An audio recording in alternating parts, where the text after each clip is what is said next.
जय हिंद। चलिए इस वीडियो में हम समझते हैं कि जीडीपी क्या होता है और जीडीपी को कैसे निकाला जाता है और कैसे पता चलता है कि किसकी जीडीपी कितनी % बढ़ रही है और इंडिया जीडीपी के मामले में कहां पर खड़ा है। और जीडीपी के बाद आता है एनडीपी भी आती है, जीएनपी आता है, एनएनपी आता है। ये सब चीज़ें क्या होती हैं और इकोनॉमिक्स पर इसका क्या प्रभाव पड़ता है और चाइना जो है वो जीडीपी में कितने नंबर पर और इंडिया जीडीपी में कितने नंबर पर। अगर हम जीडीपी की बात करें तो हम लोग 6वें 7वें नंबर पर आते हैं, लेकिन पीपीपी के मामले पे हम तीसरे नंबर पर चले जाते हैं। तो इसमें क्या अंतर है इसे समझते हैं हम लोग। पहले तो आप जीडीपी की परिभाषा समझिए। जीडीपी में 4 चीजों का ही ध्यान रखा जाता है। सबसे पहला होता है राजनीतिक सीमा, यानी आपको अपने सीमा में रह के ही आपको जीडीपी निकालना है। जैसे कोई चीज अगर राजस्थान में बन रही है तो उसे आप मध्य प्रदेश के जीडीपी में शामिल नहीं कर सकते हैं, वो राजस्थान के ही जीडीपी में जाएगी।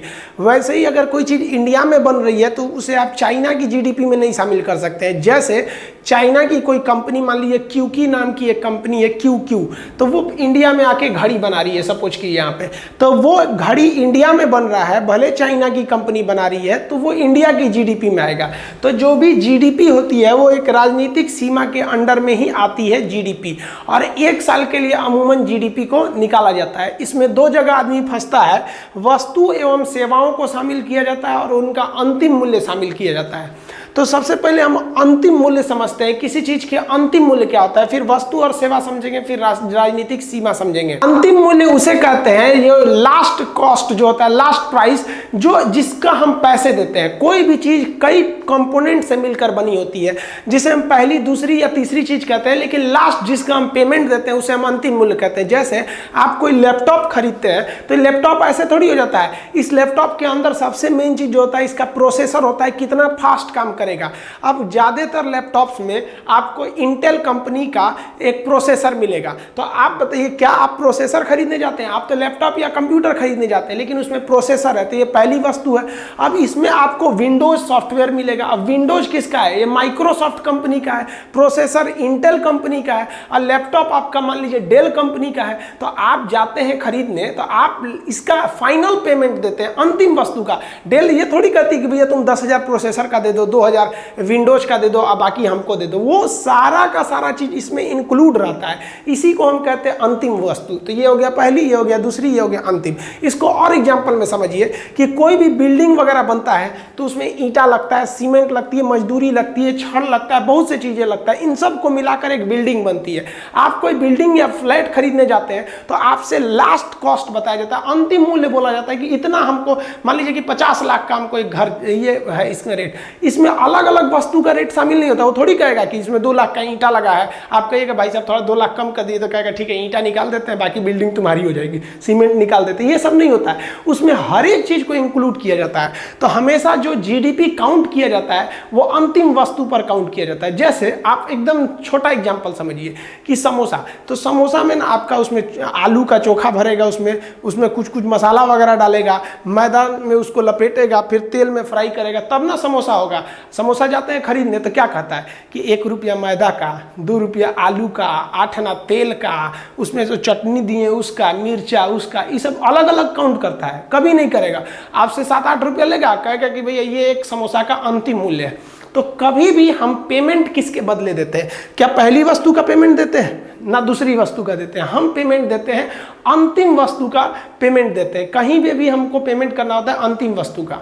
तो जीडीपी का जो अंतिम वस्तु है आप समझ गए। अब समझते हैं वस्तु और सेवा किसे कहा जाता है। देखिए वस्तु उसे कहते हैं कि जब पैसे के बदले हमें कोई सामान मिलता है जिसे हम छू के देख सकते हैं, उसे वस्तु कहते हैं। और पैसे के बदले जब हमें कोई सामान ना मिले तो हम उसे कहते हैं सेवा। जैसे आप हमसे पढ़ने आते हैं तो पैसा दे के क्लास में बैठते हैं और पढ़ के चले जाते हैं, आपको हाथ में उठाकर ले जाने के लिए कोई सामान नहीं मिलता है, सीधे दिमाग में चला गया, तो उसे कहते हैं सेवा। तो जब कभी पेमेंट के बदले कुछ ना मिले बल्कि आपको फील हो कि नहीं हमें मिल गया, तो उसे कहते हैं सेवा।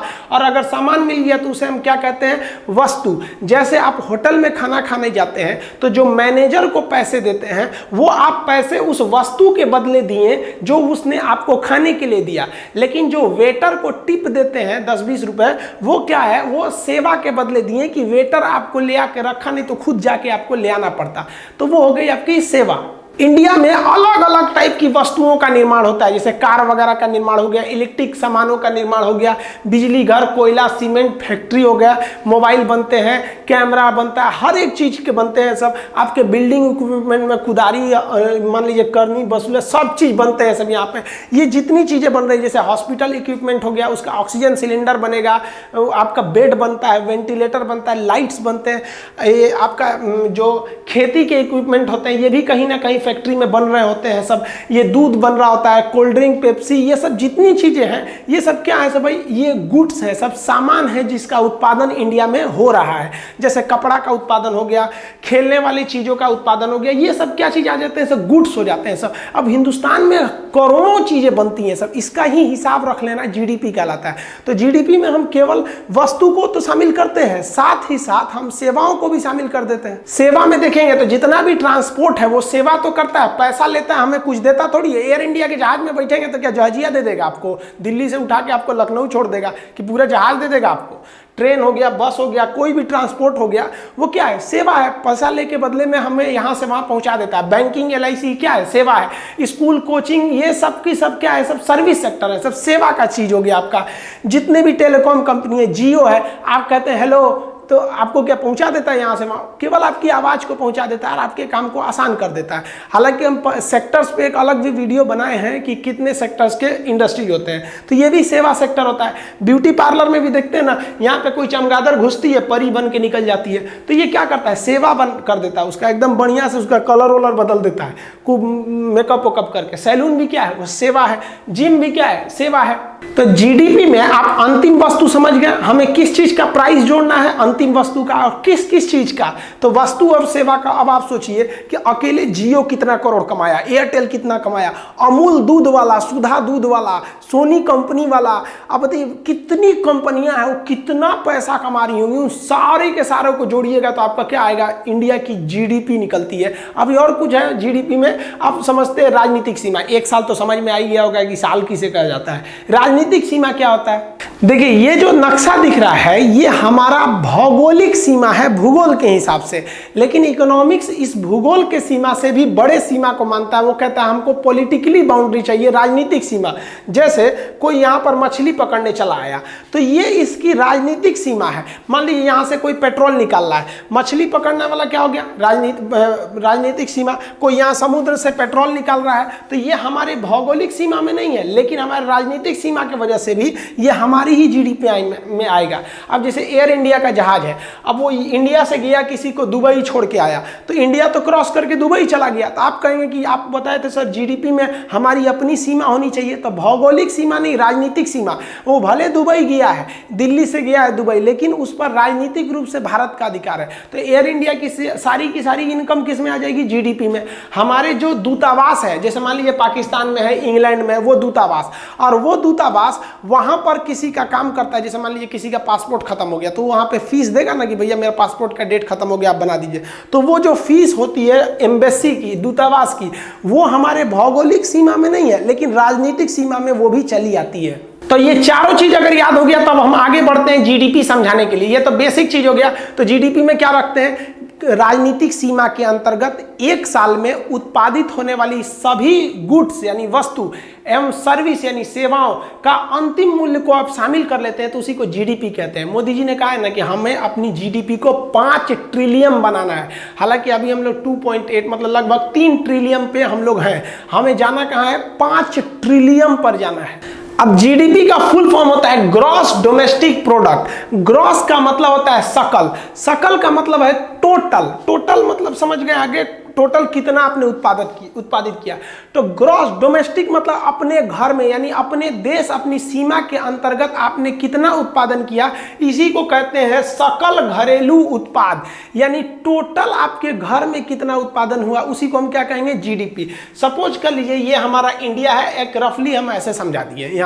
यहाँ पर हमारी इंडिया की कई कंपनियां मिलकर, हम एक ही कंपनी को अभी कंसीडर करते हैं ताकि कैलकुलेशन में आसान हो। टाटा कंपनी ने मान लिया कि 100 रुपये का माल बनाया यहाँ पर, और LG कंपनी जो विदेश की कंपनी है, इसने यहाँ पर 50 रुपये का माल बनाया, तो हमारी जो GDP हो गई वो कितनी हो गई, 150 रुपये हो गई। और मान लिया कि इंडिया का एक आदमी है जिसका नाम है रमेश, ये रमेश नाम का व्यक्ति सऊदी अरब में काम करने गया है, वहां जाके ये 10 रुपया कमा लिया।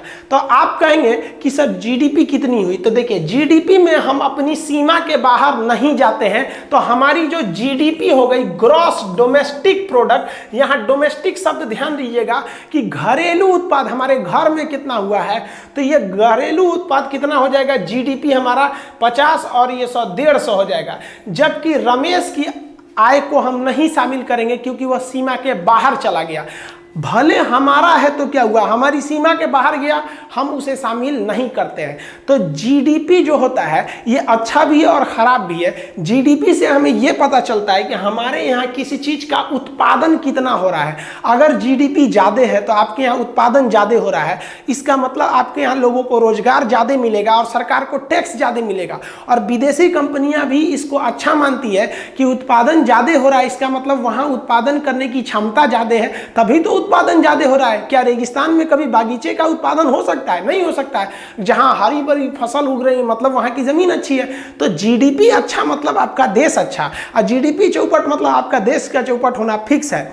लेकिन GDP का मतलब ये हरगिज नहीं कि ये सारा का सारा पैसा आपको आने वाला है। ये अलग बात है कि LG कंपनी हमें रोजगार देगी, LG कंपनी भारत सरकार को टैक्स देगी, लेकिन LG कंपनी अपना टोटल मुनाफा अपने देश में लेके जाएगी। और ये रमेश जो है ये 10 रुपया भले भारत के बाहर कमा रहा है, लेकिन ये भारत को भेजेगा।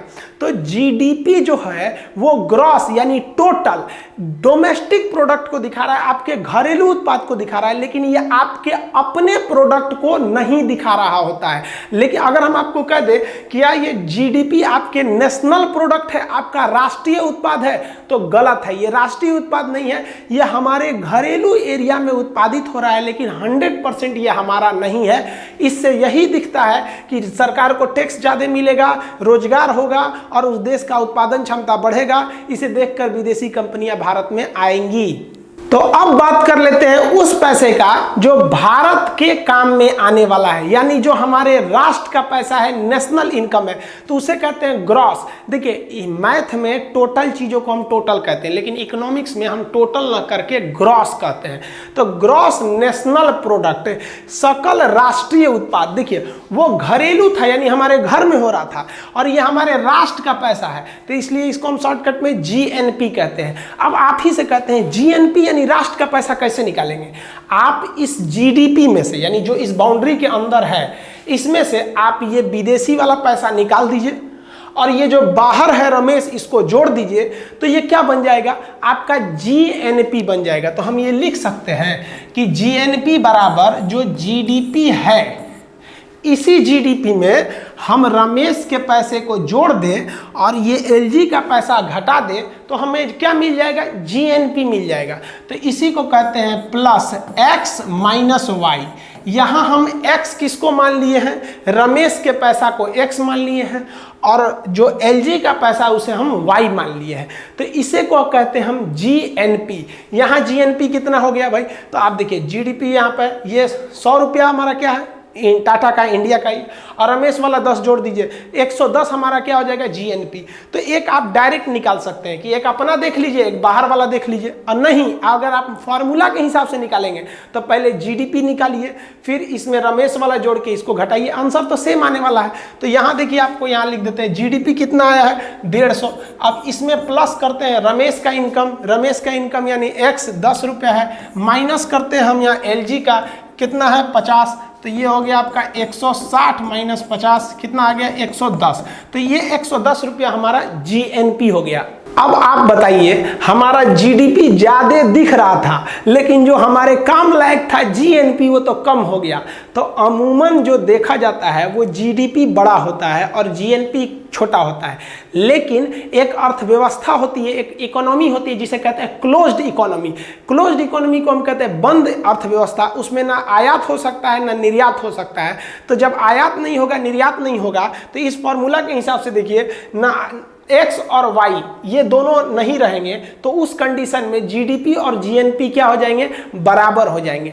एक और कंडीशन है जीडीपी और जीएनपी के बराबर होने का, वो क्या है कि जितनी मात्रा में मान लीजिए एलजी ने कमाया उतनी ही मात्रा में अगर सुरेश भी कमा ले तो भी जीडीपी जीएनपी के बराबर हो जाएगा। यानी बंद अर्थव्यवस्था में या निर्यात और आयात यानी एक्सपोर्ट इंपोर्ट बराबर हो जाने की स्थिति में जीएनपी और एनएनपी बराबर हो जाते हैं। अभी जो कंडीशन देख रहे हैं इसमें जीडीपी ज्यादा है और जीएनपी कम है, इसका मतलब है कि विदेश वाला आपके यहाँ घुस के ज्यादा कमा ले रहा है। देखिए अगर जीएनपी घट गया तो इसका मतलब ये हुआ कि विदेश वाला आपके यहाँ से कमा के ज्यादा चला गया, इसलिए जीएनपी घट गया है।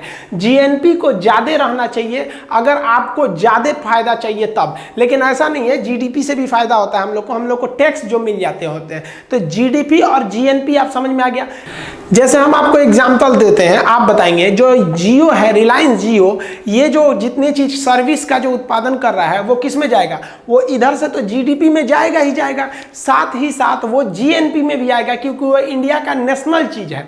लेकिन अगर आप वोडाफोन की बात करेंगे तो वोडाफोन हमारे जीडीपी में जाएगा लेकिन वो हमारे जीएनपी में नहीं आएगा। तो जीडीपी जीएनपी में आप खुद से डिसाइड कीजिएगा कि कौन सी कंपनी जीडीपी में तो जितनी कंपनी आप इंडिया में देख रहे हैं सब आएगी, लेकिन उसमें से आप छांटिए जो इंडियन होंगी वो कहां चली आएंगी, सब जीएनपी में आ जाएंगी सब। अब इसमें एक नया चीज आता है, आप जीडीपी में देखेंगे तो इससे भी आता है कि एनडीपी, और जीएनपी में देखेंगे तो इसमें भी आता है एनएनपी, यानी दोनों चीजों के पहला अक्षर जी को हटा के वहां एन लगा दिया जाता है, यानी नेट पर वैल्यू क्या होती है। तो देखिए नेट किसको कहा जाता है, जैसे मान लिया कि हमने किसी चीज का उत्पादन किया, जैसे एलईडी बल्ब का उत्पादन किया, 10 एलईडी बल्ब का उत्पादन किया, लेकिन उसमें से एक एलईडी बल्ब फ्यूज निकल गया और एक एलईडी बल्ब कहीं गिर कर टूट गया, यानी दो मेरा बर्बाद हो गया, तो इसे हम डिप्रेसिएशन कहते हैं।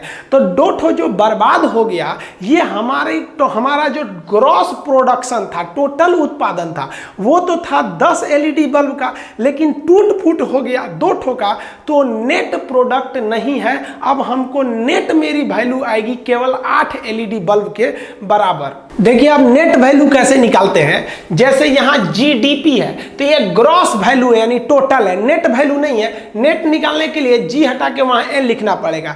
तो एनडीपी क्या होता है, नेट डोमेस्टिक प्रोडक्ट। तो यहां मान लीजिए कि टाटा ने बनाया था यहां पे आपका 100 रुपए का सामान और एलजी ने बनाया था 50 रुपए का, टोटल आपकी जीडीपी हुई थी 150 रुपए की, और पता चला इसमें 10 रुपए का सामान टूट फूट गया।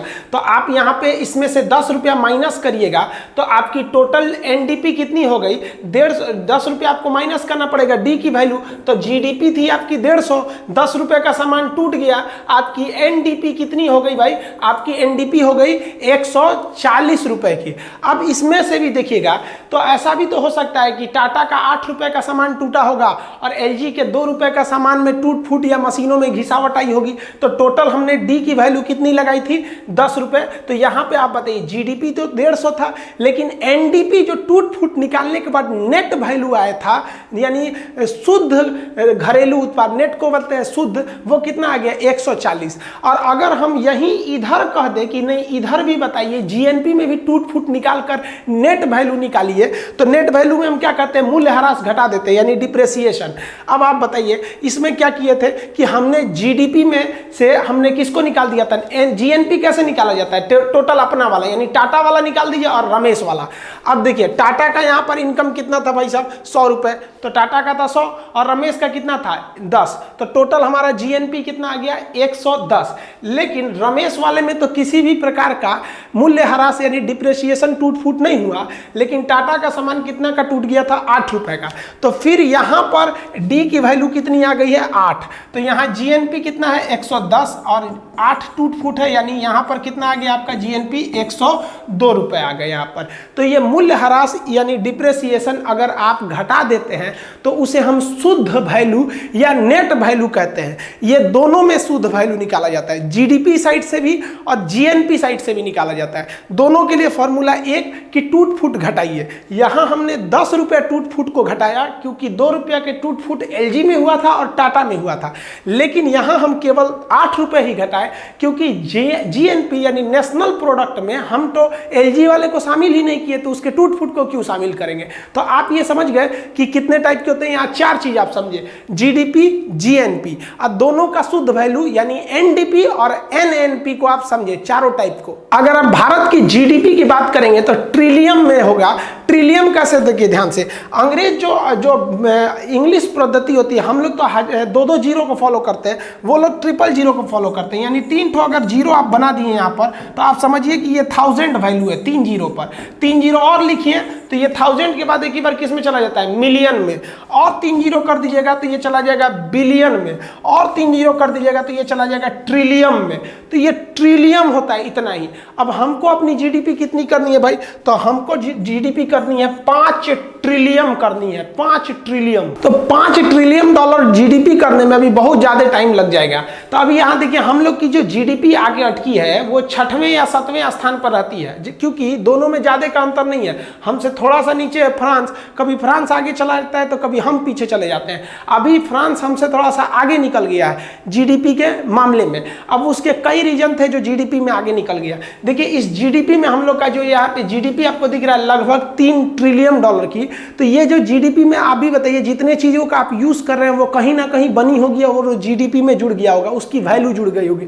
अगर अभी ये बात करेंगे तो हम जिस बोर्ड पर पढ़ा रहे हैं ये भी उत्पादन हुआ होगा, ये भी जीडीपी में आया है। कैमरा भी जीडीपी में, हमारा कपड़ा भी जीडीपी, माइक भी जीडीपी में, हर चीज तो जीडीपी में जुड़ा होगा ना कहीं से। हर चीज जीडीपी में जुड़ा होता है। हम मुंह धुल रहे हैं जो फेस वॉश से, वो भी तो जीडीपी में आएगा। तो वो सबको जोड़े हुए तो इतना आया होगा। हमारी जो जीडीपी थी वो 5वें नंबर पे पहुंच गई थी, एकदम समझिए ब्रिटेन को पीछे करते हुए। लेकिन कुछ गलत स्टेप हो गया, किस वजह से, कि हम लोगों ने जो नोटबंदी किया, तो वो नोटबंदी का जो एक सपना था कि हम लोग बहुत ज़्यादा करप्शन कम हो जाएगा, काला धन आ जाएगा, वो पूरा नहीं हो पाया। और इस नोटबंदी का नतीजा ये हुआ कि जितने भी एमएसएमई उद्योग थे, इस एमएसएमई बहुत महत्वपूर्ण भूमिका निभाते हैं। अगर हमसे कोई कहे कि भारत को बर्बाद कैसे करना है तो एमएसएमई को बर्बाद कर दो, और भारत को आबाद कैसे करना है तो एमएसएमई को आबाद कर दो। इसलिए मोदी जी भी सुने होंगे, अभी हाल ही में निर्मला सीतारमण ने एमएसएमई के लिए अलग से घोषणा किया था। तो ये एमएसएमई छोटे व्यापार को कहा जाता है, जिसमें छोटे मोटे उद्योग आते हैं, जैसे कहीं कलम बन रहा है, कॉपी बन रहा है, आइसक्रीम, कुरकुरे, ये सब मास्क बन रहा है, छोटे मोटे कपड़े का उद्योग है। आप ज्यादातर एमएसएमईज का ही यूज करते हैं। जितने छोटे मोटे चीज होते हैं वो एमएसएमईज इंडस्ट्रीज के अंतर्गत आते हैं, जिसे हम लोग कहते हैं इस माइक्रो, स्मॉल एंड मीडियम। इसका सेपरेट वीडियो हम डिस्क्रिप्शन में लिंक दे देंगे, उसको आप जरूर देखिएगा एमएसएमईज को। तो नोटबंदी की वजह से ये एमएसएमई उद्योग पूरी तरह से बर्बाद हो गए, क्योंकि ये ज्यादातर बिजनेस कैश में करते थे। और जैसे नोटबंदी हुआ था नवंबर में, तो 4-5 महीने तक पूरी तरह कैश की कमी आ गई थी। अब ये लोग जैसे अपने को थोड़ा बहुत सुधारते बेचारे एमएसएमई ने, कि तब तक ठोक दिया लोगों ने जीएसटी। और जीएसटी की जो 4 प्रकार है, सीजीएसटी, एसजीएसटी, यूटीजीएसटी और आईजीएसटी, ये अभी भी गवर्नमेंट अच्छे से समझाई ही नहीं है। और गवर्नमेंट जिन्हें समझाने के लिए भेजती है, पता नहीं कैसे कैसे टीचर भेज देती है कि जीएसटी नहीं समझा पाते। मामूली चीज है जीएसटी, हमारे हिसाब से 15 मिनट में जीएसटी उसको भी समझ में आ जाएगा जो 80 साल की उम्र का है और जीवन में कभी स्कूल नहीं गया है। तो वो जीएसटी एकदम नॉर्मल चीज है, समझाने का तरीका होना चाहिए। तो जीडीपी का हम आपको, जैसे जीडीपी खत्म होगा हम आपको जीएसटी के बारे में बताएंगे। तो एमएसएमई तो नोटबंदी का मार झेल ही रहे थे, तब तक जीएसटी आ गया, उनकी और कमर तोड़ के रख दिया। इस वजह से हमारा बहुत बड़ा उद्योग गिर गया और हमारी जीडीपी धड़धड़ाते गई। और ऑटोमोबाइल सेक्टर में तो गवर्नमेंट ने थोड़ी सी लापरवाही कर दी, तो हमारा ऑटोमोबाइल सेक्टर गिर गया। एक्चुअली जो था, इंजन की जो कैटेगरी होती है, जैसे BS4 के बाद एक ही बार BS6 आ रहा है। BS का मतलब होता है भारत स्टेज। तो जितनी भी स्टेज आगे बढ़ते हैं तो उस इंजन से धुआं बहुत कम निकलता है, वो बहुत अच्छे क्वालिटी के इंजन होते हैं। जैसे BS3 में ज्यादा धुआं निकलता था, BS4 में कम निकलता है, BS6 में और कम निकलेगा। तो गवर्नमेंट ने पहले ही अनाउंस कर दिया कि हम BS6 लाने वाले हैं। तो लोग ना कार खरीदना ही छोड़ दिए, कहें कि अब एक ही बार BS4 क्या खरीदेंगे, BS6 खरीदेंगे। उस पे से गवर्नमेंट ने भी अनाउंस कर दिया था 2 साल पहले कि हम क्या है, इलेक्ट्रिक कार को ले आने वाले हैं। तो लोग ने इंतजार करने लगा, छोड़ो यार डीजल पेट्रोल वाला, इलेक्ट्रिक वाला ही लेंगे। भाई आपको लाना है, आप अचानक लाइएगा ना, पहले ही हल्ला क्यों कर देते हैं, इनका रोजगार चला जाता है। तो हमारा जो ऑटोमोबाइल सेक्टर था वो बैठ गया। और ऑटोमोबाइल सेक्टर बैठेगा, उत्पादन रुकेगा, तो उत्पादन की ही तो गणना क्या कहलाती है, सकल घरेलू घरेलू उत्पाद, ग्रॉस डोमेस्टिक प्रोडक्ट, प्रोडक्शन रुकेगा तो प्रोडक्ट रुक जाएगा, तो आपकी जीडीपी गिर जाएगी। तो 2-4 वजह से जीडीपी गिर गई। दूसरा, हमारी जो करेंसी है फ्लॉट करती रहती है, एकदम फ्लॉटिंग करेंसी है, जबकि इंडिया की जो करेंसी होनी चाहिए उसे क्रॉलिंग पे करना चाहिए था, वरना डॉलर और रुपया इतना ज्यादा फ्लक्चुएट होता है जिस वजह से हमारी जीडीपी पे भी बहुत ज्यादा इफेक्ट पड़ता है। ये तो आप समझे कि जीडीपी